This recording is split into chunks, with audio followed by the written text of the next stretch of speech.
Amici del Portale del Verde, buongiorno, ben ritrovati. Oggi vi parlo da Chieti, o meglio da Ripa Teatina. Siamo da Osi Vivai Piante e siamo insieme a Luigi Di Primio, che è il titolare, e a lui oggi chiediamo qualche buon consiglio su come fare, come avere una bella siepe e soprattutto che piante si vanno ad utilizzare, Luigi. Allora, per le siepi si utilizzano sicuramente piante sempreverdi, quindi questa è una caratteristica fondamentale. La pianta deve essere sempreverde, la pianta deve sopportare i tagli, le potature, e deve anche avere la caratteristica di non far seccare le foglie che vengono tagliate durante il corso della potatura, cioè la parte di foglia restante attaccata al tronchetto, al rametto, deve restare verde. Quindi deve essere sempre bella, sempre verde, e con un'attitudine a rigermogliare frequentemente e a essere molto compatta, quindi a potersi incastrare con le piante vicine, proprio perché dobbiamo creare il muro verde che si definisce siepe.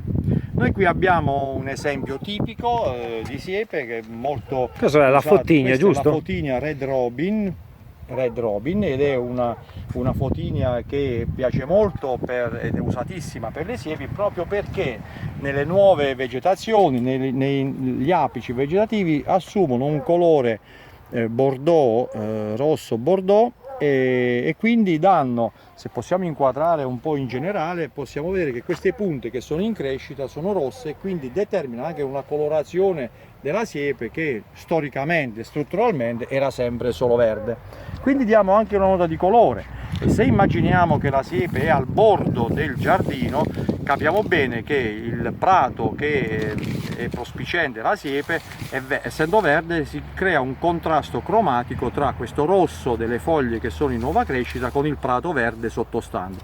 Questa è la ragione del grande successo della Fotigna come utilizzata come siepe. Altre invece tipi di piante? Ce ne sono tantissime, in pratica sono tutte le sempreverdi che sopportano, come dicevo, facciamo qualche nome, Luigi. Ma sicuramente il Laurus nobilis, quindi l'alloro, costituisce un'ottima pianta per fare siepe. Sicuramente il Prunus laurocerasus nelle sue diverse varianti, sicuramente è una pianta a fogliame verde grande. Tutti i viburni, il Viburnothinus lucido, il Viburno propinquum, sono tutte piante che si prestano ad avere un'attitudine per fare le siepi. Queste siepi sono tutte siepi che raggiungeranno, si coltivano bene se vogliamo ottenere un'altezza sui 2 metri. 2,50 m. Se volessimo usare piante molto più vigorose per creare proprio delle vere e proprie barriere, useremo delle conifere come Cupressociparis leilandi. Questo è un tipo di cupressacea ottenuto proprio da un incrocio tra il cipresso e la tuia, e circa 80 anni fa si è ottenuto questo ibrido molto resistente alle malattie, molto resistente al taglio, ma che è in grado di assicurarci delle barriere anche di 5 metri, 6 metri, quindi si usa anche come frangivento o per schermare dei brutti panorami. Io personalmente ho usato anche dei carpini. Il carpino è una siepe che si usa molto al nord, perché è una siepe che, perdendo le foglie, è molto resistente alla siccità. Però visto che in Italia non abbiamo queste temperature di meno 30, meno 35, meno 25, possiamo permetterci una pianta che è sempreverde, quindi questo sempreverde ci scherma e ottempera proprio a quell'utilizzo che vogliamo fare della siepe, perché noi, se mettiamo una siepe, perché vogliamo creare una quinta, vogliamo creare uno schermo, una barriera. Quindi questa barriera, se ha le foglie, ben venga.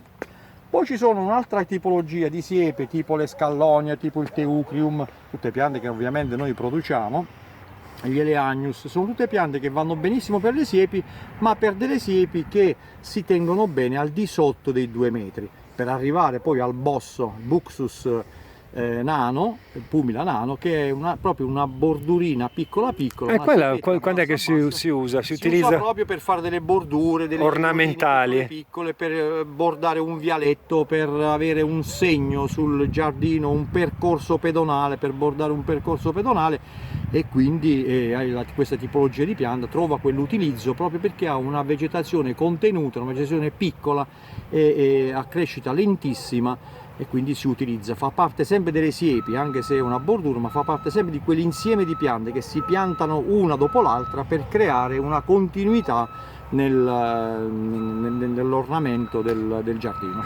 Bene. Allora, sulla siepe Luigi ci ha dato sicuramente qualche ottimo consiglio e abbiamo visto, oltre la fottigna che ci ha presentato, abbiamo visto anche altre innumerevoli soluzioni, visto che la siepe comunque è molto utilizzata, soprattutto in Italia, viene molto, perché noi andiamo a delimitare i nostri giardini, cosa invece che all'estero, soprattutto nei paesi del nord, non è così usata. Quindi abbiamo visto come fare una siepe, che cosa utilizzare, e qui da Oasi Vivae Piante Alessandro, Luigi e le fottigne che vedete qui alle mie spalle vi salutano e vi rimandano al prossimo video. Ciao, alla prossima!